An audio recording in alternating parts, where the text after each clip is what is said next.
इतना कमजोर था उसका तौहीद पे अकीदा कि मैंने अली पढ़ा और उसे अल्लाह लगना शुरू हो गया। लिहाजा वो अपने अकायद को बेहतर करे। तौहीद को कोई खतरा नहीं अली के फजाइल से। लगाऊं तौहीद उस वक्त तक महफूज है जब तक अली की पेशानी पे सजदे का निशान मौजूद है। मौला हुसैन इज्जत है, ये वजहुल्ला हैं, ये लिसानुल्लाह हैं, ये यदुल्लाह हैं, ये ऐनुल्लाह हैं, ये उज़नुल्लाह हैं।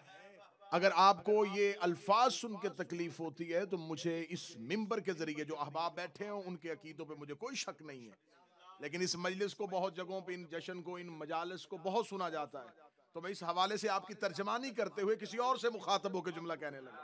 जब मैं ये कहूँ ना कि आपसे, तो आप मुराद नहीं है, मैं आपकी तर्जमानी करते हुए कहीं आपकी खबर पहुंचाना चाह रहा हूं कि अगर आप ये समझते हैं कि ये बातें अली के नाम के साथ नहीं होनी चाहिए, तो मुझे सिर्फ एक बात का जवाब ले जी, बेहतरीन और बड़े इख्तिसार के साथ आज के बाद इस सवाल की इस इमाम बारगाह में कब्र बना देते हैं कि आज के बाद ये सवाल हमेशा के लिए दफन हो जाए कि अली के साथ वजहुल्ला नहीं, ऐनुल्लाह नहीं, लिसानुल्लाह नहीं कहना चाहिए। मुझे वो बताए कि क्या बदन अफजल होता है या रूह अफजल होता है? जो हाथ उठ चुका है सैयदा, इस हाथ को अपना हक है। बदन अफजल होता है या रूह अफजल होती है?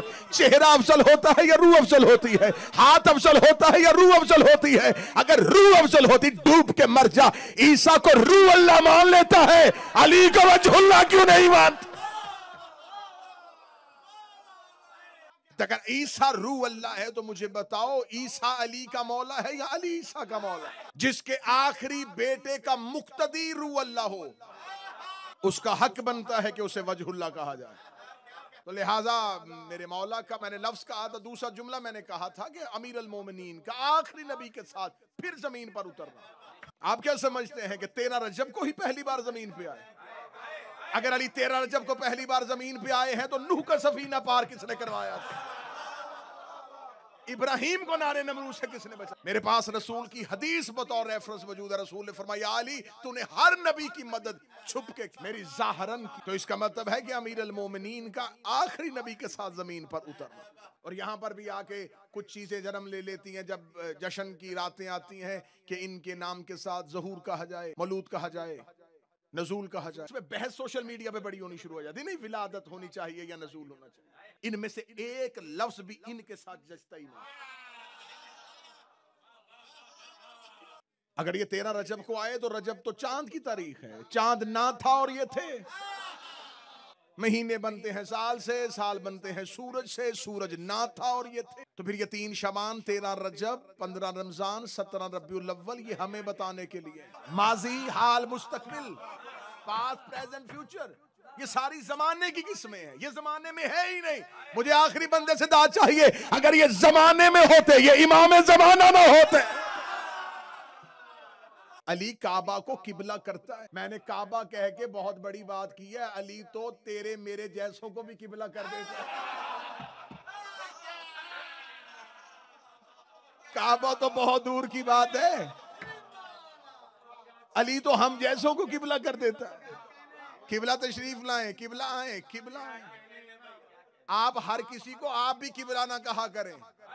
किबला कहते उसे हैं जहां अली रहता हो। जहां अली ना हो वहां कौन सा किबला? बुत कदा तो हो सकता है, सनम खाना तो हो सकता है, जचा खाना तो हो सकता है, किबला नहीं होगा। किबला वो होगा जहां अली रहता। ये फजीलत अली नहीं, ये फजाइल अली के बाब में आएगा नहीं। खाना खाबा में आना ये फजाइल अली का बाब नहीं है, ये फजाइल काबा का बाब। ये तो अली की मेहरबानी है कि वो काबा में आ गए। हाय हाय, ये अली की मेहरबानी है वो काबा में आ गए, वरना जहां अली आता वही काबा होता। ये तो मेहरबानी है अली की मां की कि वो इमरान मंजिल से निकल के रहमान मंजिल में आ गए। अली ने अपने घर का सहन अल्लाह के घर को दिया था, अल्लाह के घर ने अपना कमरा अली को नहीं दिया था। अली ने अपने घर का सेहन अल्लाह के घर को दिया था। यही तो वजह है कि तारीख लिखती है कि हर किसी का दरवाजा बंद हुआ था, अली का दरवाजा बंद नहीं हुआ था, क्योंकि मालिकों के दरवाजे बंद नहीं होते, आने वालों के दरवाजे बंद हो जाते हैं। तो अली का घर मस्जिद में नहीं बल्कि मस्जिद अली के घर के अंदर थी। इसका मतलब अल्लाह का घर वही था जहां अली रहता था। अल्लाह का घर वही होता है जहां अली रहता हो। फिर आज के बाद ये ना कहना सिर्फ अली अल्लाह के घर में आया, हसन भी अल्लाह के घर में आया, हुसैन भी अल्लाह के घर में आया, अब्बास भी अल्लाह के घर में आया। मैं पूरी जिम्मेदारी के साथ ये जुमला कहने लगा, मौला अमीर अल मोमिनीन का घर का दरवाजा जो मस्जिद के अंदर था वो मस्जिद की दीवारों में नहीं था, मेहराब में था। मेहराब होती है नमाज पढ़ाने वाले के रुकने की, खड़े होने की जगह। मेहराब का रुख होता है किबला की तरफ। कहां चले गए वो बंदे जो जश्न सुनने के लिए आए थे? मेहराब का रुख होता है, डायरेक्शन जो मेहराब की है वो किबला की तरफ। मेहराब अली का घर, रसूल मेहराब में खड़े होकर नमाज पढ़ाते थे और सहाबी पढ़ते थे। 13वीं का चांद, जहन में जरा नक्शा बनाइएगा, ये बीबी का आना 13वीं का मुकम्मल चांद। अब जरा मक्का का जुग्राफिया जहन में रखिएगा कि मक्का में जब चांद आता था और बिल्कुल निस्फ शब में पहुंचता था तो ये खाना काबा के बिल्कुल ऊपर आ जाता था। रात बिल्कुल निस्फ शब और चांद मुकम्मल और बिल्कुल बैतुल्लाह के ऊपर। और जब मक्का में चांद, क्योंकि बड़ी बड़ी इमारतें बिल्डिंगें तो थी नहीं कि वो चांद की चांदनी को रोकती, जब चांद रोशन होकर मक्का में चमकता था तो मक्का में पहाड़ और रेत थी। पहाड़ उस चांद की चांदनी की वजह से, जब चांद अपनी पूरी रोशनी उन पहाड़ों पे डालता था तो पहाड़ भी आगे से रोशनी को जाहिर करते थे।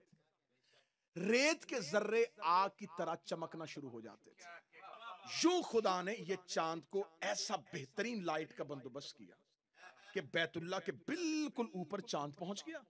मक्का पूरा जगमगाना शुरू हो गया और 40 लोग, 40 ना 39 ना 41, 40 लोगों ने अली की मां को आते हुए देखा। अभी इस्लाम नहीं आया, इस्लाम अभी बाद में आएगा।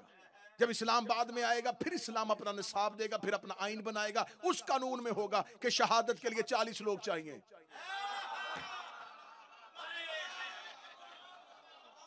ये 40 लोगों की गवाही का ये निसाब शहादत अभी नहीं आया।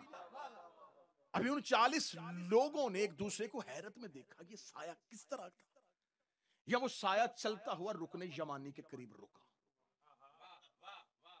रुकने यमानी के करीब रुका। ये हजरत अब्बास इब्न अब्दुल मुत्तलिब कहते हैं कि 40 लोगों ने अपने सरों को उठाया और देखा कि ये कौन है जो रुकने यमानी के करीब गया। या रुकने यमानी के करीब जाके उस साये से एक हाथ बरामद हुआ। वो हाथ रुकने यमानी पे यूं रखा, यह दीवार काबा फटी। लफ्ज तारीख का है, शोरा तशरीफ फरमा है। जरा बेहतरीन जुमला देखिएगा, ये जुमला हजरत अब्बास इब्न अब्दुल मुत्तलिब का है और हजरत अब्बास इब्न अब्दुल मुत्तलिब उस दौर के बहुत बड़े शायर थे। शायरी हाशमियों के घर से चली है। हशाम ने अपने दरबार में खड़े होकर इमाम वक्त से पूछा था कि आप मुझे बताइए कि आप अपने बच्चों को क्या पढ़ाते हैं। फरमाया हम नसर में फदक का खुतबा पढ़ाते हैं, नज़म में दीवाने अबू तालिब पढ़ाते हैं।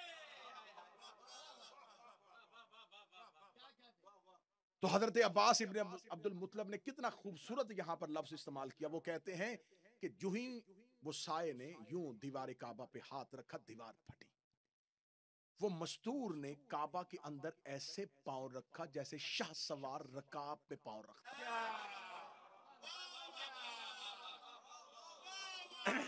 जैसे कोई शाह सवार रकाब में पांव रखता। बीबी काबा में गई नहीं, काबा में सवार हुई।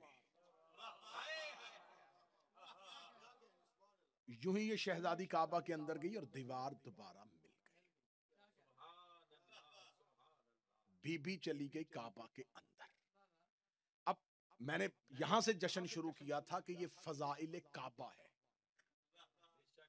आखिर अली की मां के पास जो घर था वो बहुत मोतबर घर था। ये मक्का का इतना मुतबर्रक तरीन घर था कि इस्लाम की पहली दावत काबा की बजाय इस घर में हुई थी। ये जो दावत जुल अशीरा है ये मक्का में हुई थी, लेकिन उसी घर में हुई थी जहां से बीबी निकली। तो जब वो घर इतना मुतबर्रक था, वो घर इतना इज्जत वाला था, वो घर इतना काबिल एहतराम था, तो फिर उस घर को छोड़ के यहां क्यों आई? और जहां आई है ये उस वक्त किबला भी नहीं। उस वक्त लोग बैतुल मकदस की तरफ, रसूल बैतुल मकदस की तरफ, लोग तो मुसलमान नहीं थे, बैतुल मकदस की तरफ। लिहाजा ये गुत्थी सुलझने वाली कि अगर ये राज किया था कि बीबी के पास इतना इज्जत वाला घर होने के बावजूद बीबी काबा ही में क्यों आई। और दूसरी गलत फहमी जो कहा जाता है कि बुत खाना था, बुत काबा के अंदर नहीं थे, बाहर वाले दीवारों पे। शहजादी खाना काबा ही में क्यों आई? जो नौजवान नस्ल बैठी है, ये काबा जो है ये जमीन का सेंटर है, ये मरकज है। इसे हजरत इब्राहिम ने बनाया नहीं, हजरत इब्राहिम ने सिर्फ इसकी दीवारों को उठाया। बुनियादें पहले से थी, फाउंडेशन पहले से मौजूद थी, नीयत थी, दीवारें इब्राहिम ने उठाई। इस खाना काबा को सबसे पहले हजरत आदम को जब जमीन पे उतारा गया, तो हजरत आदम ने, जमीन जब खुदा ने बनाई, मौला अली का नहजुल बलागा में पहला खुतबा पढ़ लीजिएगा कि मौला ने फरमाया ये जमीनें और आसमान कैसे बने। अमीर अल मोमिनीन फरमाते हैं कि खुदा ने जब कुछ भी नहीं था तो एक मादा था, कुदरत की नादीदा निगाहों ने उस मादे को देखा। ये जुमला मेरा नहीं है, मौला अली का। काश कोई एक बंदा होता जो नादीदा निगाहों को समझ लेता। ना देखने वाली निगाहों ने उस मादे को देखा। वो मादा जलालते इलाही से पानी पानी हो गया।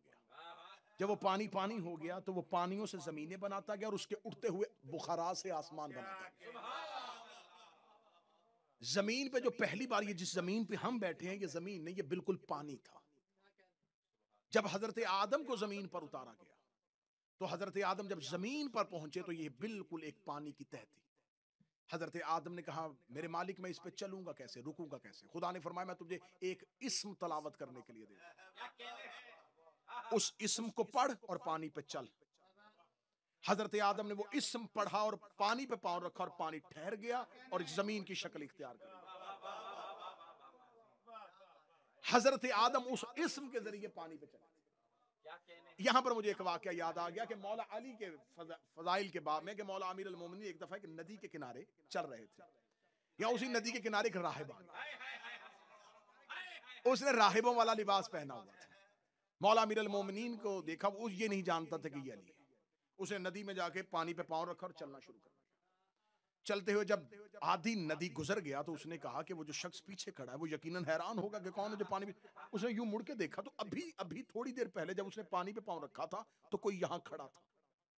जो ही उसने पीछे गर्दन मोड़ के पानी पे चलते हुए देखा तो कोई नहीं। उसने कहा अभी तो यहाँ कोई बशर, कोई इंसान खड़ा था जब मैंने पानी पे पांव रखा था। उसने यूं अपनी गर्दन को घुमाया, देखा कि पीछे कोई भी नहीं। जब उसने नदी के दूसरे किनारे पे देखा तो अली उधर खड़े थे। ये पानी पे चलता हुआ तेजी से पहुंचा और पहुंच के इसने देखा कि कोई जमीनी रास्ता नहीं है, बजाय सिर्फ एक ही रास्ता है पानी पे आने। देखेंगे लगा तू भी इधर से चल के आया है। अली फरमाते तू बता तू पानी पे कैसे चला? क्या लगा मैं राहिब हूं और मैंने तौरात में उस इस्म को जानता हूं जिसके जरिए से इंसान पानी पे चलता। जो बंदा जश्न सुनेगा सर उठाना, मैं उस इस्म को जानता हूं जिसके जरिए इंसान पानी पे चलता है। अली फरमाते तू सिर्फ उस इस्म को जानता है, मैं वो मुजस्सम इस्म हूं, वो जिसको तौरात में पढ़ा गया है, वो जिस्म की सूरत में इस्म में हूं, वो मुजस्सम इस्म में हूं, वो जिस्मानी सूरत में वो इस्म में हूं। मैं ही वो इस्म हूं जिसके जरिए पानी पे चला जाता है। अभी भी यकीन आए, मुश्किल किताब का हवाला नहीं दूंगा, यहीं बैठे हुए हर बंदे के फोन, हाथ में फोन है, जेब से फोन निकालना, गूगल पे चले जाना। आज भी देखना खाना काबा के तवाफ करने वाली दुआएं, आज भी हाजी जब खाना काबा का चक्कर लगाते हैं तो पहले तवाफ की पहली दुआ, आज भी गूगल से बेशक निकालना, पहले तवाफ की पहली दुआ है अल्लाहुम्मा इन्नी अस्अलुका बिइस्मिका अल्लज़ी तमशी अलल मा। मेरे अल्लाह मैं सवाल करता हूं तुझसे, तुझे तेरे उस इस्म का वास्ता जिसके जरिए इंसान पानी पे चलना शुरू कर, तुझे तेरे उस इस्म का वास्ता।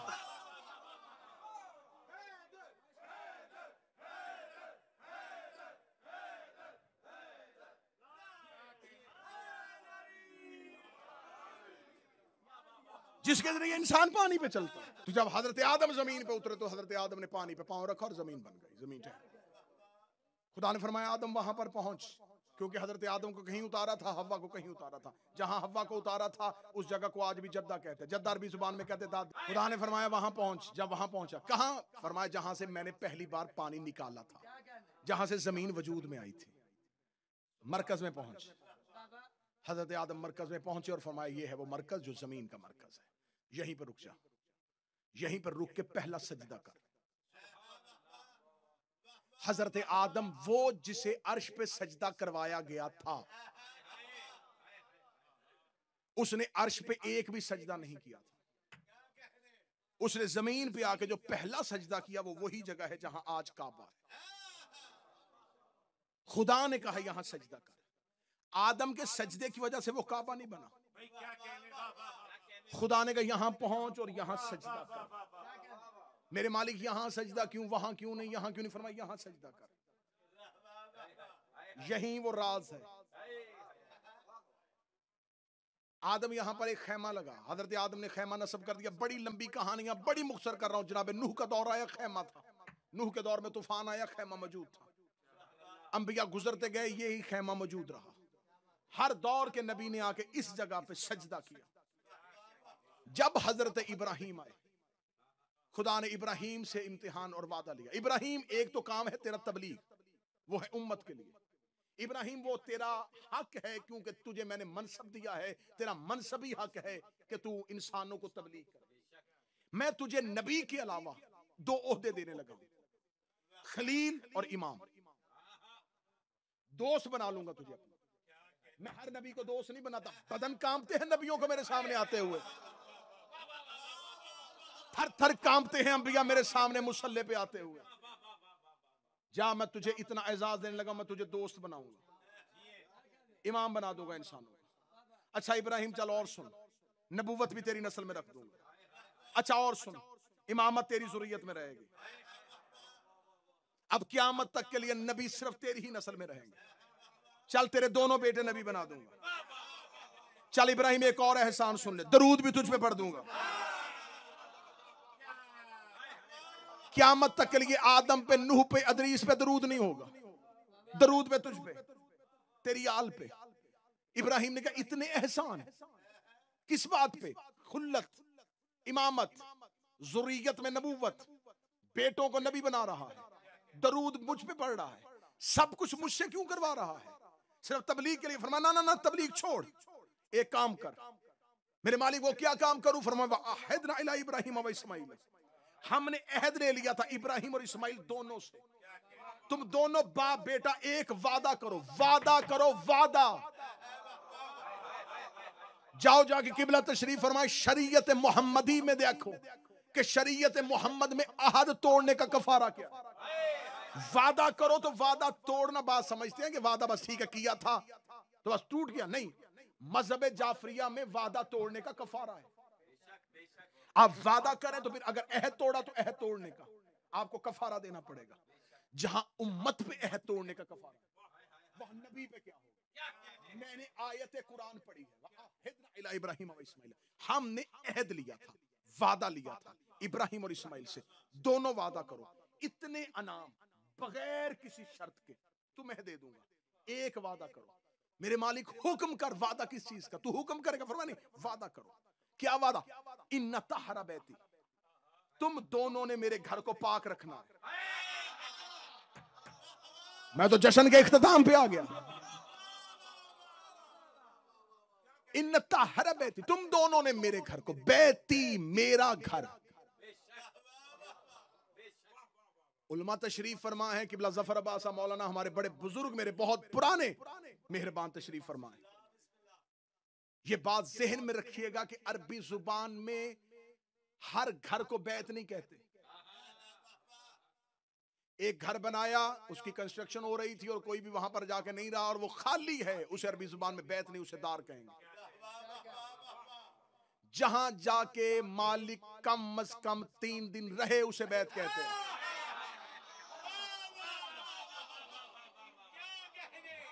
जितने सुन रहे हैं मुझे सिर्फ इतने ही चाहिए, बाकी बोलो बोलो सखी लाल कलंदर में मेरे साथ मिलना। रवायती जश्न पढ़ना होता तो बड़ा मैटर था मेरे पास। यहीं से बीबी का आना पड़ता, रसूल की लोरी पड़ता, पीछे तक बोलो बोलो सखी लाल, हाथ खड़े या अली मदद। लेकिन सिर्फ और सिर्फ जा रहा हूं कि जश्न का कोई ना कोई तोहफा तो एक दूसरे को हदिया। बैत उस घर को कहते हैं जहां मालिक कम से कम 3 दिन रहे। खुदा ने कहा ताहरा बैती, मेरे घर को। ये लफ्ज अल्लाह ने किसी नबी के साथ पहली बार इस्तेमाल किया, मेरे घर को बैती। तू आएगा,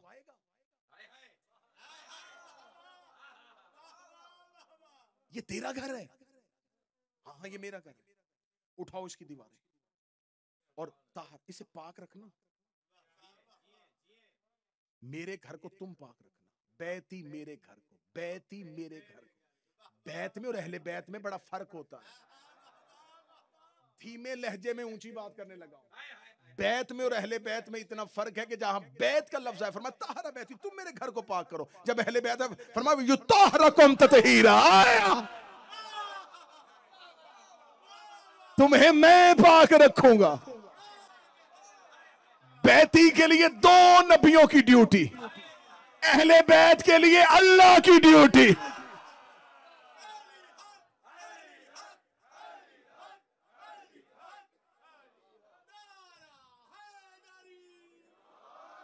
तुम मेरे घर को पाक रखो। कुरान से जश्न, कुरान से सैयदा फातिमा बिनते असद का आना पढ़ने लगा। ताहरा बैती, तुम मेरे घर को पाक रखना। बैती मेरे घर को, बैत अंदर से। आज भी जो बैतुल्लाह है ये खाना काबा की 4 दीवारों के अंदर वाली जगह को बैत कहते हैं। जो बाहर है वो मस्जिदुल हराम है। मस्जिदुल हराम की फजीलत और है, बैतुल्लाह की फजीलत और है। बैतुल्लाह दीवार के बाहर नहीं शुरू होगा, दीवार से अंदर शुरू होगा। खुदा ने कहा तुमने मेरे घर को पाक रखना है, हरम को नहीं, मेरे बैत को, मेरे घर को तुमने पाक रखना है। ले जी जश्न खत्म होने लगा। मेरे घर को तुमने पाक रखना। मैं आयत कुरान पढ़ रहा हूं, तुमने मेरे घर को पाक रखना। हज़रत इब्राहिम और इस्माइल ने कहा तू आएगा? फरमाया नहीं। तो फिर घर को पाक क्यों रखे? फरमाया 4 काम करवाऊंगा, लिल ताइफीना वल आकिफीना और राकिईना व साजिदीना। मेरे घर को पाक रखना 4 चीजों के लिए, तवाफ वालों के लिए, रकू वालों के लिए, सजदे वालों के लिए, एतकाफ वालों के लिए। आयत कुरान पढ़ी, खुदा ने कहा इब्राहिम और इस्माइल नबुव्वत, इमामत, खुल्लत, दरूद में शामिल इतने एहसान 4 चीजों के लिए घर पाक रखो। तवाफ के लिए, रकू के लिए, सजदे के लिए, एतकाफ के लिए। आंखों में आंखें डालो, मैं तुम्हें अली की मां की इज्जत सुनाऊं। तवाफ काबे के अंदर नहीं होता,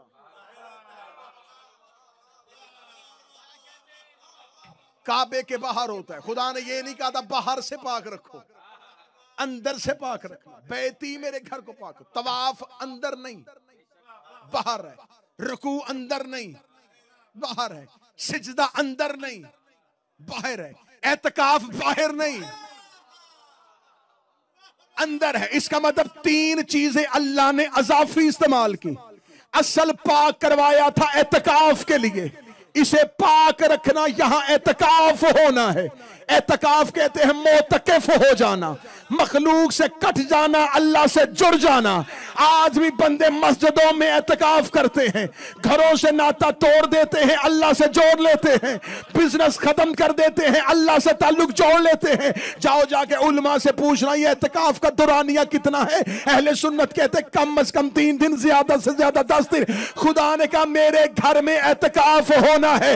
इब्राहिम और इस्माइल मेरे घर को पाक रखो, रखो मेरे सर पे कुरान। मुझे बताओ कि अल्लाह के घर के अंदर 3 दिन एतकाफ किसने किया है? 13 रजब को अली की मां आई थी, 16 रजब को अल्लाह के घर से गई है। अब मौलवी के सर पे कुरान रख के पूछ कि मर्द एतकाफ बैठेगा तो मस्जिद में बैठेगा, औरत एतकाफ बैठेगी तो घर में बैठेगी।